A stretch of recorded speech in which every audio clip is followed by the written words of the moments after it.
Supreme court में न्याय की देवी की आंखों पर क्यों होती है पट्टी, रिटायर्ड जज साहब ने बताई वजह। सुप्रीम कोर्ट में न्याय की देवी की मूर्ति में बदलाव की चर्चाएं जारी हैं। दरअसल हाल ही में अदालत में न्याय की देवी की नई मूर्ति स्थापित हुई है जिनकी आंखों पर पट्टी नहीं बंधी है। अब शीर्ष न्यायालय के पूर्व जस्टिस कुरियन जोसेफ ने इस पट्टी की वजह पर खुलकर बात की। उन्होंने तलवार की जगह संविधान के प्रति लगाए जाने के फैसले का भी बचाव किया है। Professor doctor NR. Madhav Menon memorial award स्वीकार करने पहुंचे जस्टिस जोसेफ ने कहा कि आंख और पट्टी का मतलब ये दिखाना है कि इस बात से कोई फर्क नहीं पड़ता कि अदालत के सामने बहस कौन कर रहा है। उन्होंने कहा कि न्याय निष्पक्षता के साथ होता है।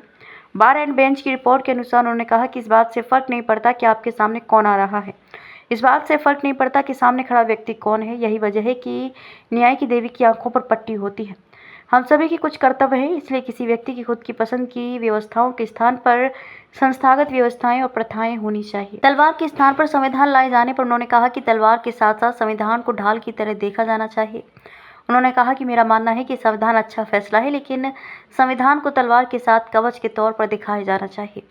एक अधिकारों की रक्षा के लिए कवच और तलवार उन लोगों के लिए जो अच्छा करने वालों के साथ गलत करना है, अच्छा करने वालों के साथ गलत करते हैं। अदालत में नई प्रतिमा। अक्टूबर में सुप्रीम कोर्ट में न्याय की देवी की नई प्रतिमा लगाई गई, जिसके एक हाथ में तराजू और दूसरे हाथ में संविधान की पुस्तक है।